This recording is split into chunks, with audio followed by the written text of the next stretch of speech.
ॐ भूर्भुवः स्वः तत्सवितुर्वरेण्यं भर्गो देवस्य धीमहि धियो यो नः प्रचोदयात्।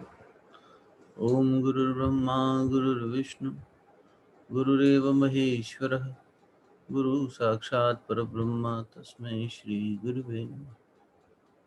अखण्डमण्डलाकारं व्याप्तं येन चराचरं तत्पदं दर्शितं येन तस्मै श्री गुरुवे नमः। मातृवत् लालयित्री च पितृवत् मार्गदर्शिका नमोऽस्तु गुरुसत्तायै श्रद्धा प्रज्ञायुता च।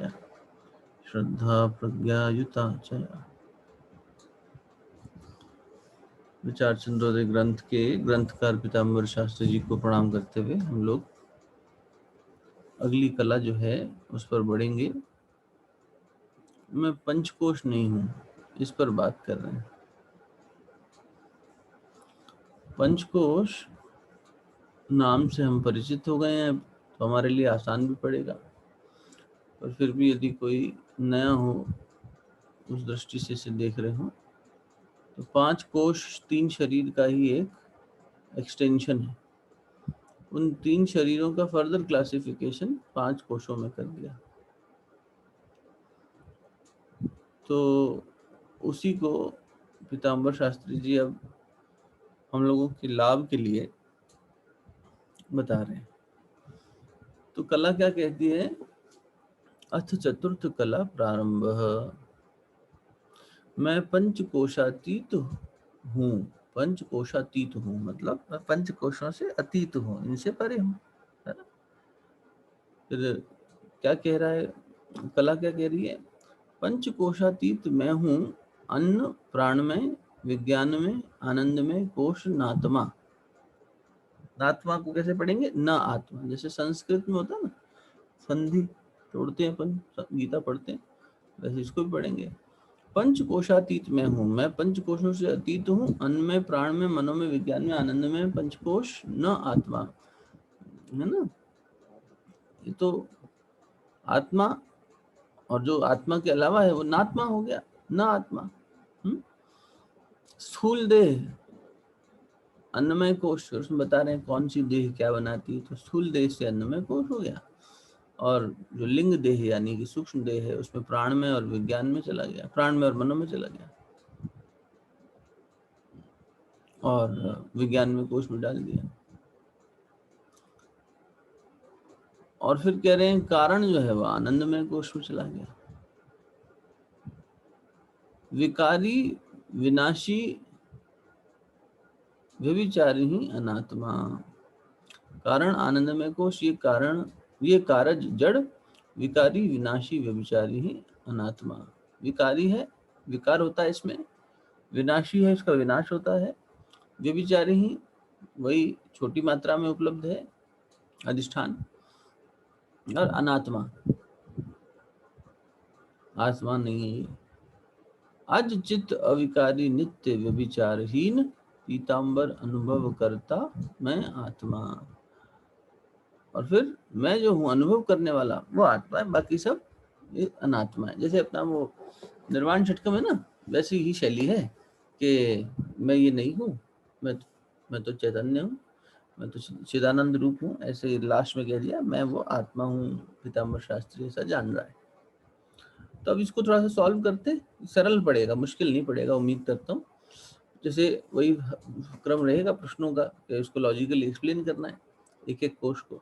तो देख लेते हैं फटाफट। मेरे को लगता है कि आज हम आधे घंटे में इसे कवर कर पाएंगे। मुझे थोड़ा सा आज एक जगह पहुंचना है, तो कोशिश करेंगे 6:35-40 तक पूर्ण करने की, और जल्दी कर सकेंगे तो। पंचकोशातीत कहिए क्या? पंचकोशातीत का मतलब क्या हुआ?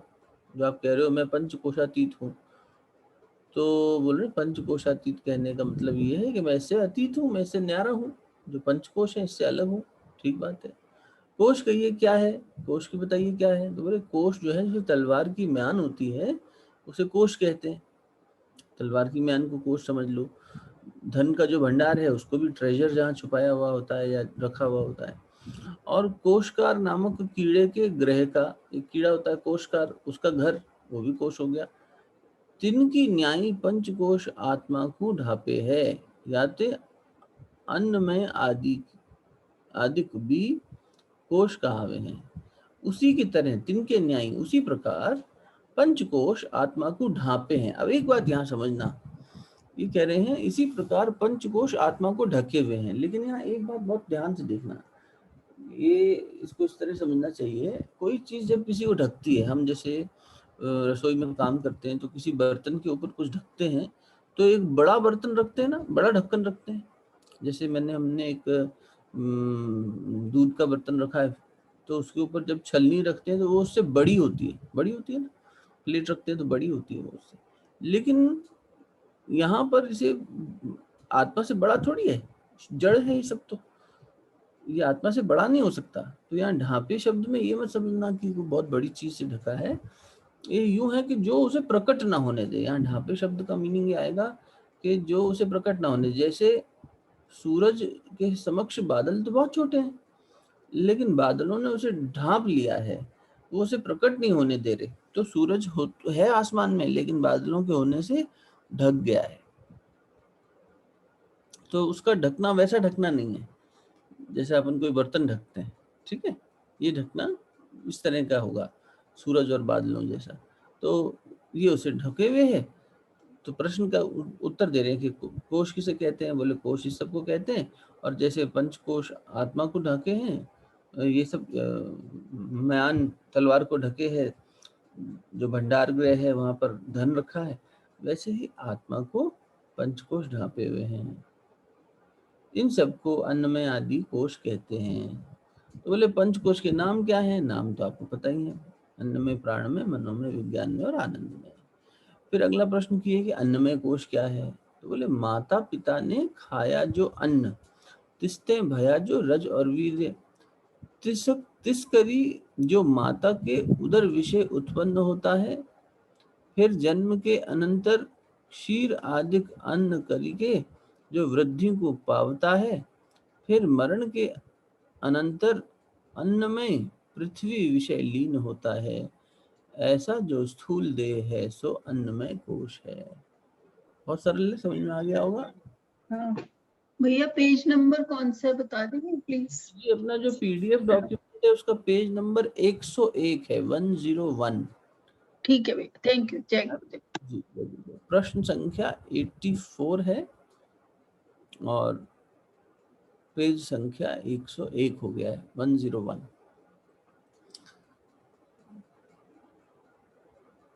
मिला? तो वहां पर मैं थोड़ा स्लो स्लो पढ़ता हूँ, आप देखो। नहीं जी, मिल गया भैया, मिल ठीक गया। है ना। तो अन्नमय कोश क्या है? तो बोले माता पिता ने भोजन किया, माता पिता ने भोजन किया तो अन्न खाने से ही रज और वीर्य बनेगा। अन्न से सप्त धातु बनती है, अन्न खाने से रस, रक्त, मांस, मज्जा, अस्थि, वीर्य, इसे बनता है शुक्र। तो ये उन्होंने कहा कि भाई इससे बना अन्न में, अन्न खाने से शरीर बन, रज और वीर्य बना माता पिता के शरीर में। और फिर उससे माँ के गर्भ में, अच्छा याद करो स्थूल देह पड़ा था जब, तो उसमें आया था कि पहला जन्म कहाँ हुआ? तो बोले माँ के गर्भ में हो गया। और फिर उसके बाद प्राकट्य हुआ, है ना, ये था ना, इस दुनिया में आना प्राकट्य हुआ। शास्त्र तो कहते हैं कि बच्चे का जन्म 3 बार होता है, तीसरी बार में तो दुनिया में आता है। पहली बार पिता के शरीर में होता है, पहले पिता का चयन करता है, फिर वहां पिता के वीर्य से माँ के गर्भ में स्थापना होना, जब इम्प्लांटेशन होता है, वो उसे दूसरा जन्म कहते हैं। और तीसरा जन्म इस दुनिया में आना। यहाँ ग्रंथ क्या कह रहा है? स्थूल देह के समय भी हमने पढ़ा था कि पहले माँ के गर्भ में जन्म हो गया, आत्मा का जन्म वहीं हो गया, उसके बाद में इस पूरा स्थूल शरीर का निर्माण होना और वहाँ इस दुनिया में आना, इसको प्राकट्य शब्द कहा था। तो यहाँ भी वही बात कह रहे हैं कि माता पिता ने अन्न खाया, फिर उससे जो भया और रजवीर्य बना, तिस करी जो माता के उदर विषय में उत्पन्न होता है। देखो, उसके बाद जो माता के उदर में, गर्भगृह में उत्पन्न होता है, और फिर जन्म अनंतर, बाद में जन्म के अनंतर यानी बाद में जन्म लेता है, इस दुनिया में प्राकट्य करता है। खीर आदि अन्न करी के, खीर खिलाते हैं ना अन्नप्राशन में, इसलिए क्षीर शब्द लिया, यहाँ पे खीर का उदाहरण लिया। ये सब खाना भोजन वगैरह करके जो वृद्धि को पावता है, फिर वृद्धि का होता है, बड़ा होता है, फिर बाद में वृद्धावस्था तक पहुंचकर फिर मरण के अनंतर अन्नमय पृथ्वी विषय लीन होता है। मरने के बाद अन्नमय कोश पृथ्वी ये जो पृथ्वी है ये अन्न में अन्न देती है, अन्न से ओरिएंटेड है, तो अन्नमय कोश इसी में लीन हो जाता है। ऐसा जो स्थूल देह है सो अन्नमय कोश है। ठीक। अच्छा, अन्नमय कोश कैसा है महाराज? तो समझा रहे हैं, सुख दुख के अनुभव रूप का भोग स्थान है।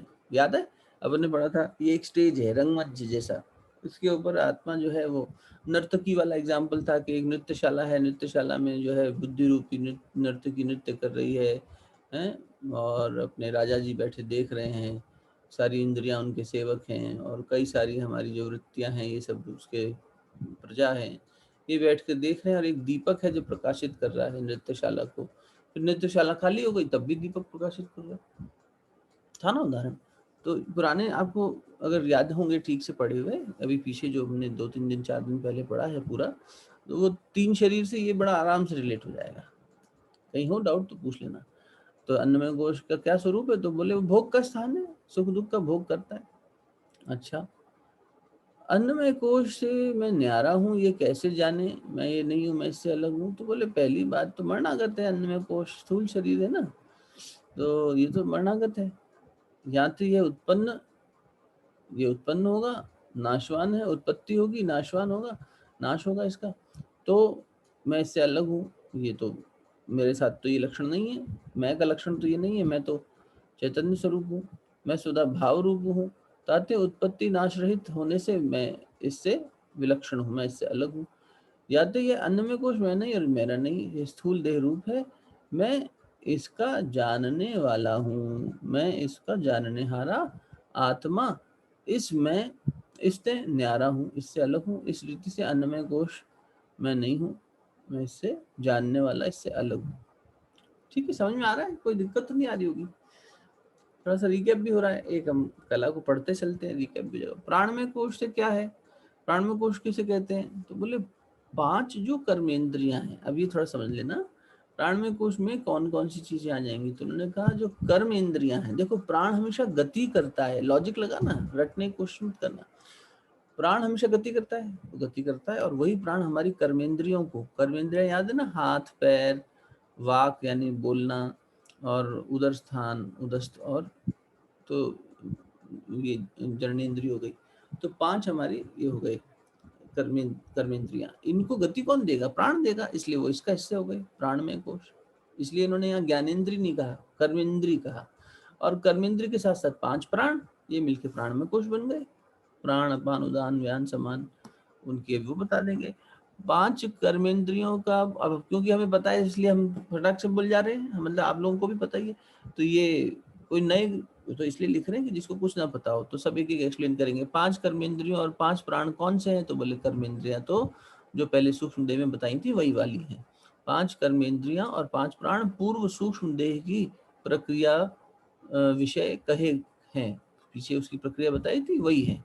अच्छा, 5 प्राण के स्थान और क्रिया बता दीजिए महाराज, फिर ये तो कुछ नया होगा। तो बोले हाँ ये नया है, हृदय स्थान पर तो प्राण ही रहता है, जो हृदय स्थान पे प्राणवायु रहती है, और ये दिन रात जो है हमारी सांस का आना जाना, ये क्रिया इसकी मेन होती है। 21,600 श्वास उच्छ्वास लेने रूप क्रिया को करता है, इस तरह की क्रिया करता है। इस प्राण का मुख्य काम, मुख्य केंद्र है हृदय स्थान, और ये सांस का देख रेख करता है। अपान वायु तो बोले गुदा स्थान में है, एक्सक्रीटरी बिल्कुल नीचे, नेवल सिस्टम से नीचे अपान वायु मुद्रा भी लगाते हैं। गुदा स्थान विषय रहता है और मल मूत्र उत्सर्ग त्याग रूप क्रिया को करता है। उत्सर्ग माने त्याग करना, उसको त्याग करता है शरीर से। ठीक बात है, समझ में आ रहा है? समान नाभि में है, हर जगह समान रूप से सब चीजों को स्प्रेड करता है पूरे शरीर में, तो उसका नाम भी समान है। और क्या कह रहे हैं? कूपज कूप कूप जलकू, अच्छा कूप जलकू बगीचे के विषय माली की नहीं। अच्छा, क्या कह रहे हैं? जैसे माली जो है वो नल जो होता है उससे पाइप लगाएगा और सब जगह छिड़काव करेगा, तो क्या करता है? सारी जगह जो है निकासी करता है जल की, और सारे पौधों में, घास फूस में, सब जगह जो है पौधे पानी डालता है। ठीक है ना, अभिसिंचन करता है समान रूप से पूरे बगीचे में। वैसे ही समान प्राण क्या करता है कि जो हमने भोजन किया है, अन्न खाया है, उससे जो रस बना है उसको नाड़ियों द्वारा पूरे शरीर तक पहुंचाने का काम करता है। इस तरह से समझाया है उसको, बगीचे के माली की तरह। उदान वायु तो बोले कंठ स्थान पर रहता है, विशुद्धि चक्र पर। विशुद्धि चक्र में जोड़ रहा हूँ आपको बताने के लिए, यहाँ तो सिर्फ ये कहा है कि कंठ स्थान विषय रहता है और खाए पिए अन्न जल विभाग को करता है। देखो हमने खाना भी मुंह से खा रहे हैं, पानी भी मुंह से पी रहे हैं, तो पहला तो दोनों का विभाजन, पानी क्या रोल प्ले करेगा, कहाँ जाएगा, भोजन कहाँ जाएगा, इस सब का देख रेख करता है कंठ स्थान पर बैठा हुआ उदान प्राण। उसके अलावा खाए पिए अन्न जल के विभाग को करता है तथा स्वप्न हिचकी हिचकी आदि के दिखाने वाला क्रिया को करता है। हिचकी आना, डकार आना, वॉमिटिंग आना, और स्वप्न आने में भी आकाश तत्व है ना, स्वप्न भी इधर से, तो विशुद्धि चक्र आकाश तत्व से उदान प्राण। और व्यान प्राण मस्तिष्क में रह गया, सर्वांग स्थान विषय रहता है पूरे उसमें, मस्तिष्क से लेकर पूरे उसमें सर्व स्थान में जाके वो अपना लेन देन का काम करता है, बाहर की इंफॉर्मेशन अंदर लाता है और ब्रेन की मैसेजेस को बाहर तक ले जाता है। सर्व अंगन की संगन के फैलने के तो सारे जॉइंट्स में रहता है, कह रहे हैं मुख्य रूप से वो क्या है, जो संधि है सारे जॉइंट्स की, पूरे शरीर में इतने सारे जॉइंट्स हैं, सब स्केलेटल सिस्टम को वो फंक्शनिंग में लेकर आता है, उसको क्रिया कराता है। तो इस प्रकार ये 5 प्राण प्राण के मुख्य स्थान है और उनकी क्रिया है। ठीक साहब, अब बताइए ये समझ में आ गया, किसी को यहाँ डाउट तो नहीं है? 5 प्राण, उनके नाम और उनका उनकी क्रिया है ना, सरल है। फिर से देख लो, हृदय स्थान पर जो है वो, जिसको प्राण का नाम वो प्राण ही दे दिया। उसके बाद हमारे ऋषियों ने उदान की बात करी, जो उत्सर्जन के लिए कार्य कर रहा है। फिर जो पूरे शरीर के अंदर सामान को बांटना करना है, जैसे माली पौधे को पानी देता है, वो समान रूप से बांटता है, समान छिड़काव करता है, इसलिए समान प्राण हो गया। फिर हमारा कंठ स्थान है, जहाँ पर हमें हिचकी आना, सपने आना, आकाश तत्व को बनाए रखना, ये उदान, ऊपर की ओर, ऊ मने ऊपर, ऊ से उदान, ऊपर की ओर दान। और फिर जो है अपना मस्तिष्क जो केंद्र है, उसमें उपस्थित जो है, उसका नाम दे दिया समान, जो पूरे शरीर में समान रूप से फैला हुआ है। समान रूप से फैला हुआ है तो विशेष रूप से हमारे जो हड्डियों के जोड़ हैं उसमें, तो उनको गतिशील करता है। ठीक है, अब इन पंच प्राणों का, पंच स्थानों का विवरण करने के बाद में उनसे अगला प्रश्न जो है, जिज्ञासु क्या कर रहे हैं, मन में क्या जिज्ञासा उठ रही है, अच्छा चलो ये भी समझ में आता है धीरे धीरे। तो प्राण आदि वायु शरीर विषय क्या करते हैं, ये प्राण आदि वायु हैं, ये क्या करते हैं शरीर के अंदर? तो कह रहे हैं प्राण आदि वायु पहली चीज क्या करते हैं, सारे शरीर विषय पूर्ण होए के शरीर को बल देते हैं। ये जो प्राणों के नाम बताए, पंच प्राण, ये सब क्या करते हैं शरीर में? बोले गति देते हैं, प्राण से ही गति मिल रही है। और दूसरा, इंद्रियन को आप आपके कार्य विषय प्रवृत्ति रूप क्रिया के साधन होते हैं। इंद्रिय जो काम करेगी उसको, जैसे आंखों को प्राण देंगे तो आंख देख पाएगी, वाणी को प्राण देंगे तो वो बोल पाएगी। इस तरीके से हर इंद्रिय को वो प्राण जब तक मिलेगा नहीं, जैसे आप सोचो, जब हम आंखों से बहुत थक जाते हैं, आंखों से बहुत थक जाते हैं, हमारे आंखों का प्राण क्षीण होने लगता है, बुढ़ापे में इंद्रियां शिथिल होने लगती हैं, तो क्या हुआ, वहां के प्राण ही तो घट गया ना। वहां का प्राण, अगर कुछ लोग वृद्धावस्था में भी एकदम उनकी इंद्रियां सही काम करती हैं, क्योंकि उनके जीवन साधना इतनी अच्छी होती है, तो फिर वहां प्राण बना रहता है। तो प्रकृति का जो चक्र है उसको वो डिनाई कर पाते हैं, उससे अलग कुछ अपना शरीर को बहुत बढ़िया रख पाते हैं साधना से। तो इसलिए उनकी आयु होती है बहुत ज्यादा, लेकिन प्रतीत होती है, साधना जो लोग करते हैं उनकी आयु एंटी एजिंग हो ही जाती है, लगता ही है कि इनकी आयु जितनी है उससे बहुत कम लग रहे हैं। तो ये क्या हुआ, प्राण ही तो गति दे रहा है उसको। तो इंद्रियों को अपना अपना काम करने का जो साधन है, जो बल दे रहा है, वो प्राण है। कार्य पूछा, उन्होंने बता दिया। अब है अगला जिज्ञासा, क्वेश्चन नंबर 91। प्राण में कोशते मैं न्यारा हूं। अब ये समझाइए, चलिए तो समझ में आ गया कि प्राण में कोश में 5 प्राण हैं और 5 कर्मेंद्रियां हैं। अब मैं इससे अलग हूं महाराज, ये कैसे समझ में आए? प्रमाणित करिए लॉजिक से, सिंपल है साहब। जैसे सूक्ष्म देह के बारे में किया था, वैसा ही हो जाएगा, ये सूक्ष्म देह का हिस्सा है तो ठीक है। कि निद्रा विषय पुरुष सोया होवे तब प्राण जागता है। जब हम सोते हैं तो प्राण जाग रहा होता है, प्राण तो चल रहा होता है, तो भी कोई स्नेही आवे, तो भी कोई अपना आता है, प्रेमी आता है, स्नेही आता है, तो इसका सम्मान करता नहीं, इसे पता नहीं चलता। हम सोए हुए थे, हमारा कोई अपना आया और छवि आई मान लो है, और हम सोए हुए थे, मंजरी दीदी मिली, सब हुआ और छवि चली गई। हम उठे, हमने कहा अरे छवि आई, हमें तो पता ही नहीं चला, ये क्या हुआ। यानी हमने छवि का सम्मान ही नहीं किया, हमारे स्नेही आया, हमने उससे मिले ही नहीं, पता ही नहीं चला हमें। तो आप मर गए थे क्या? नहीं, मरे नहीं थे भाई, जगे हुए थे, हमारे जिंदा है मरे नहीं थे। तो फिर नींद में चले गए थे। नींद में इतना चले गए कि प्राण तो चल रहा था, प्राण तो हलचल में था, प्राण जगा हुआ था, लेकिन फिर भी जागने के बाद, ये प्रमाण दे रहे ना, तो इसको ऐसा प्रूफ कर रहे हैं, देखो प्राण जगा हुआ है, फिर भी कार्य करते के बाद भी चैतन्य नहीं हो पाया। हलचल में तो था पर चैतन्य में नहीं था, व्यक्ति सो गया था। दूसरा ले लो, चोर आभूषण ले जावे, ये तो अपना स्नेही आया, चलो कोई चोरी करने आ गया तो उसको रोकेगा भी नहीं, अरे प्राण था तो रोक लेता नहीं। इससे समझ में आता है कि प्राण जड़ है, समझ रहे हो। ताते यह प्राण वायु घट की न्यायी जड़ है, घट की तरह ही जड़ है, और मैं चैतन्य रूप इससे विलक्षण हूँ, मैं इससे अलग हूँ। या तो यह प्राण में कोश मैं नहीं और मेरा नहीं, ये सूक्ष्म देह रूप का हिस्सा है, मैं इसका जानने हारा, आत्मा इससे न्यारा हूँ। इस रीति से प्राण में कोश तय मैं न्यारा हूँ, यह जानना। अब आपको भाषा इसकी पकड़ में आ रही होगी थोड़ी थोड़ी, है ना, ग्रंथ की। बीच बीच में कई शब्द कठिन आते हैं, वहां समझ लेंगे साथ मिलके।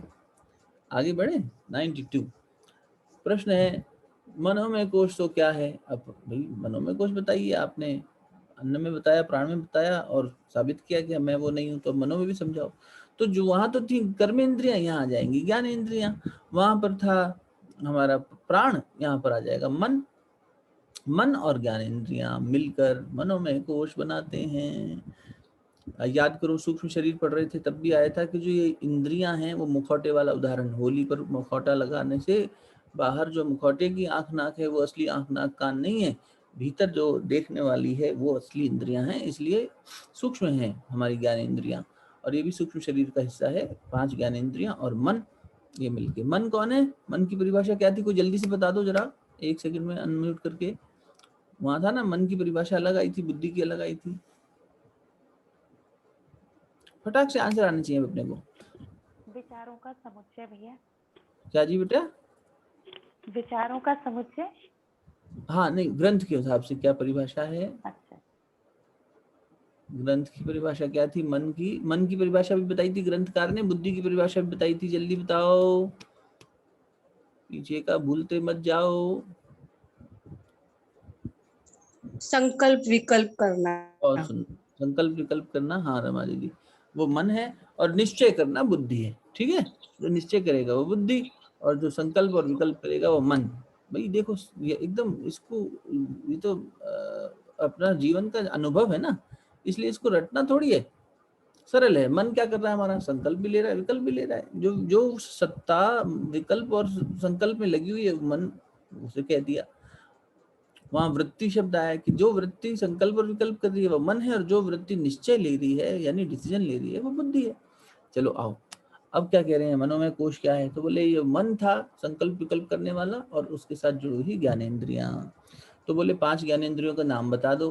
बोले पहले बताए थे ना भाई, ये पूर्व सूक्ष्म देह की प्रक्रिया विषय में बताई जा चुके हैं, पहले बता चुके, 5 इंद्रियां बताई जा चुकी हैं। अच्छा ठीक है। बोले मन कैसा है? तो बोले मन देह विषय अहंता और ग्रह आदि के विषय ममता रूप अभिमान को करता हुआ इंद्रियों द्वारा बाहिर गमन करता हुआ कारण रूप है। मन कैसा है? तो बोले देह विषय में, इस देह में, फिजिकल बॉडी में अहंता अहंकार और ग्रह आदिक विषय ममता रूप, और इस शरीर से जुड़ी हुई ग्रह यानी घर आदि, ये सब विषय जो जुड़े हुए हैं, घर गाड़ी लोग इत्यादि सब विषय जो भी चीजें हैं, इसमें इसकी ममता है। इस अहंता और ममता से अभिमान को करता हुआ, ये अपना मान किए हुए अभिमान किए हुए है, इंद्रियों द्वारा बाहिर गमन करता है। बात समझ में आ रही? मन ही तो है वो। देखो ये तो बड़े बड़े संतों ने कहा है, और गुरुदेव ने भी लिखा है कई जगह, और अपनी अकल से भी अब समझ लो। और गीता जी में भी भगवान ने कह दिया, हे अर्जुन, मूल में क्या है, कई बार हमने आपको इस तरह से बोला है, अहंता और ममता ने शादी कर ली। अहंता और ममता ने शादी कर ली, अहंकार ने और ममता ने शादी कर ली। इनके जोड़े से बच्चे पैदा हो गए। तो क्या पैदा हुआ? तो बोले काम पैदा हुआ, क्रोध पैदा हुआ, लोभ पैदा हुआ, मोह पैदा हुआ, मत्सर पैदा हुआ, ईर्ष्या। ये सब कहाँ से पैदा हो रही है? इसी से पैदा हो रही है। अहंकार ने और ममता ने शादी करी तो ये हुआ। तो ये इसीलिए यही दो आए हैं मूल में। ये स्थूल देह में अहंता करता है, अहंकार, मेरा शरीर, मैं ये शरीर हूँ, ऐसा अहंकार कर लेता है, खुद को शरीर मान लेता है, और यही भ्रमित कर देता है। फिर अज्ञान यही तो पैदा हो गया सारा। और फिर इससे जुड़े हुए समस्त चीजें, इस देह से जुड़ी हुई, इस फिजिकल बॉडी से ही तो जुड़ी हुई चीजों को हम अपना मान रहे हैं ना। जब तक ये बॉडी नहीं थी तब तक तो कुछ अपना ही नहीं था। इसीलिए इतना गहरा है ये कि मनुष्य का मन देखो कितना, ये कड़वा सच है भैया, इसे बुरा मत मानना, कि अपने देह से जन्म की हुई संतान को तो अपना मानता है, लेकिन हर एक को अपनी संतान नहीं मान पाता। कितना फर्क है हम में और महापुरुषों में। अभी अपन शारदामणि माँ पढ़ रहे थे, वन्य माता जी वगैरह, ये लोग सबको अपनी संतान मान पाते हैं। हम कहाँ मान पाते हैं? क्या नहीं मान पाते? अपने भाई बहन के बच्चों को भी अपना नहीं मान पाते, उतना अपना नहीं मान पाते। हमारे बच्चे के हिसाब से वो, हमारा बच्चा नालायक हो, हम उसकी नालायकी कवर कर लेंगे, उसको ठीक करेंगे, सब करेंगे, धैर्य दिखाएंगे। अपने ही भाई का बच्चा, बहन का बच्चा, पड़ोसी का बच्चा, देरानी जेठानी का बच्चा करे तो हम कहें अरे ये इसकी वजह से गड़बड़ हो रही है, ये नालायक है, बदमाशी करता है, हठी है ये, तो देखने लग जाते हैं हम, दोष देखने लग जाते हैं। फर्क है हमारा, ममता है ना वहाँ, वात्सल्य थोड़ी है। वात्सल्य होता है, प्रेम सबसे होता है। देखो, मोह एक से, स्नेह कुछ एक से, और प्रेम हर एक से। मोह एक से, अटैचमेंट किसी एक से होगा। स्नेह होता है जहाँ प्रेम से थोड़ा कम, अगर शाब्दिक अर्थ से देखें तो स्नेह हो गया कुछ एक से, कुछ एक लोगों से। हाँ ठीक है, ये ममता से तो थोड़ा सा ऊपर उठे, लेकिन मोह ममता से लेकिन हम तब भी उतना भी नहीं खिले हैं। और जब प्रेम आ जाएगा ना जीवन में, तो हर एक से होगा। ईसा मसीह को उनके ऊपर हत्या करने वाले से, उनको ऊपर चढ़ा देने वाले से, सूली चढ़ा देने वाले से भी प्रेम है, उसके प्रति भी वही भाव है, और उनको प्रेम करने वाले से भी वही भाव है। कोई दोनों में बिल्कुल भी अंतर नहीं है, एकदम सेम प्यार है। देखो ये पराकाष्ठा हो गई। मीरा को उस पंडित से दिक्कत थोड़ी है जो जहर पिला रहा है उसको, नहीं, प्रेम की पराकाष्ठा पे पहुंची हुई है। वो तो अपने आनंद में जी रही है। देह को कौन क्या कष्ट दे रहा है इस बात से वो थोड़ी ना किसी को अपना पराया मानेगी, कभी नहीं। तो मन क्या करता है, देह के अंदर अहंता और बाकी जो उसके विषय उससे जुड़े हुए हैं उसमें ममता जोड़ लेता है, और अहंता और ममता से अपनी इंद्रियों द्वारा गमन करता है।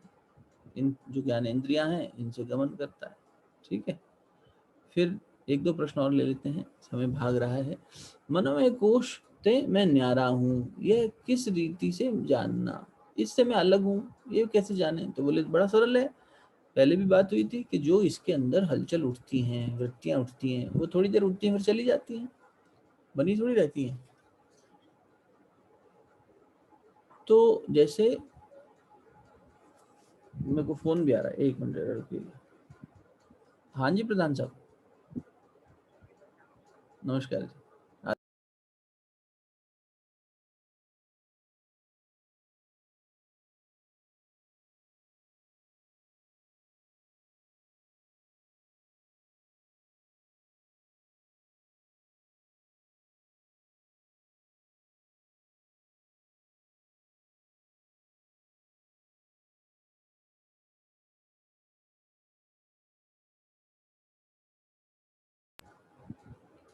सॉरी।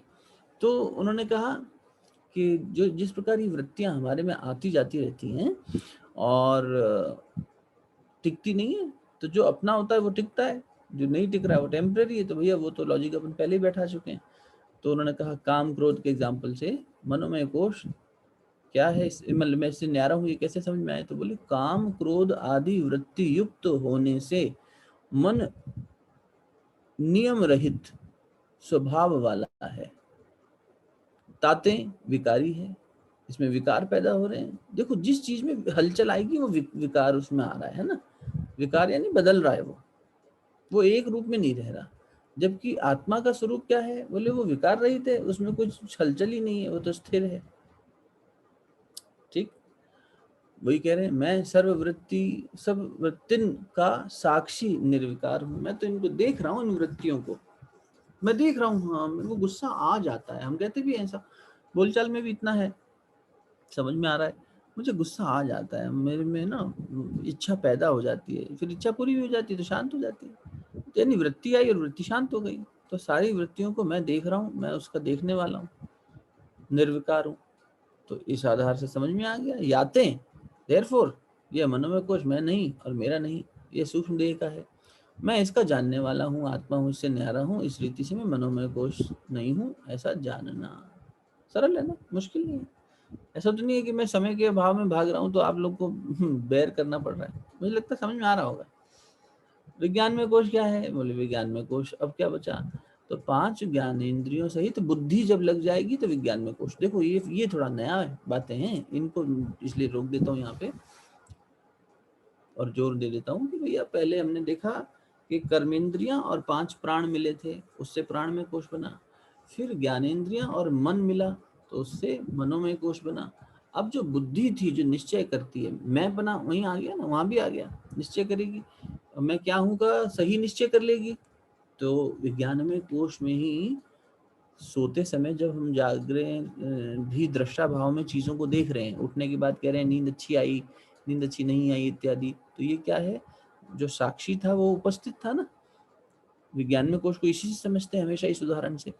तो अब अगर हम जीवन में साधना से, गुरु कृपा से मैं क्या हूँ की सही परिभाषा जानने लगे, अभी तो मैं क्या हूँ, मैं अंकुर हूँ, मैं फलाना हूँ जी, ये मेरे से जुड़े हुए जो मेरा संसार है, जितना दूरी तक होगा उसकी भी एक सीमा होगी, हर व्यक्ति का अपना संसार है। कोई बहुत मिलनसार व्यक्ति है, बहुत ज्यादा इसका तो उसका ज्यादा बड़ा संसार होगा, दायरा ज्यादा बड़ा होगा, इतना ही तो है, पर वो भी सीमित है। कोई पूरे देश का प्रधान है तो उसका दायरा और ज्यादा बड़ा हो गया, लेकिन तब भी सीमित है, असीम नहीं है। इस देश से जुड़ी हुई हर चीज सीमित है, असीम नहीं हो सकती। ठीक है, असीम माने बिल्कुल जिसकी कोई बाउंड्री लेस, लिमिटलेस, कहीं ना कहीं तो लिमिट आई जाएगी, हो सकता है बड़ा हो लेकिन लिमिटेड है। तो क्या हुआ, अब जब हम साधना रीति से ये जानने लगते हैं कि हमारा वास्तविक स्वरूप क्या है, तो वही जो क्षुद्र अहंकार था बुद्धि ने निश्चय कर रखा है। अब इसीलिए बुद्धि का परिमार्जन करने की बात कहते हैं समस्त ग्रंथों में, मंत्रों में, गायत्री महामंत्र इत्यादि में, कि बुद्धि सही मार्ग पे चले, मतलब बुद्धि ये सही निर्णय कर पाए, सही निश्चय कर पाए। गीता जी में भी बार बार भगवान कह रहे हैं निश्चयात्मक बुद्धि कर अर्जुन, जो निश्चय कर सके। तो ऐसा निश्चय करने वाली बुद्धि जब 5 ज्ञानेंद्रियों से मिलती है तो विज्ञानमय कोश बनता है। ये एक्सप्लेन हो गया है पहले ही। अगला क्वेश्चन कि ज्ञानेंद्रियां क्या है, अरे अभी बात हुई थी। और बुद्धि क्या है, वो भी बात हो गई। बुद्धि कैसी है, जैसे मन में आया था अहंता और ममता और इंद्रियों के साथ मिलकर काम करता है, ये प्रश्न लेके फिर शांति पाठ करते हैं।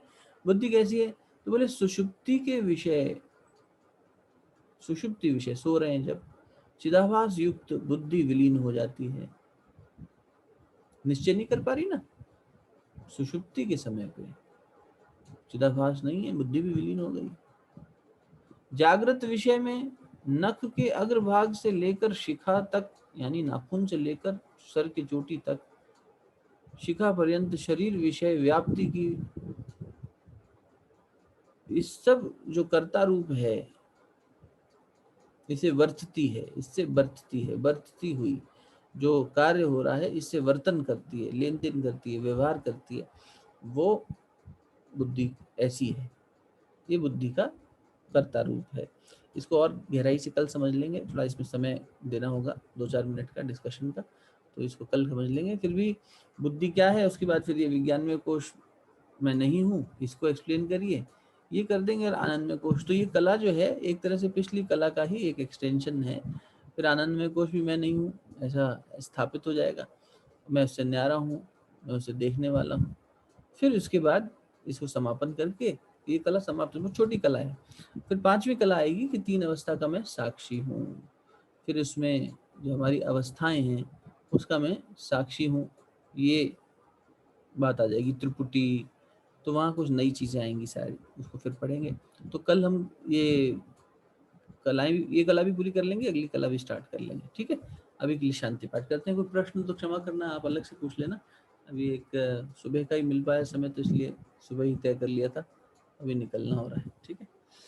ओम देव शांति अंतरिक्षं शांति पृथ्वी शांतिरापः शांतिरौषधयः शांति वनस्पतयः शांतिर्विश्वे देवाः शांतिर्ब्रह्म शांतिः सर्वगं शांतिः शांतिरेव शांतिः सामा शांतिरेधि।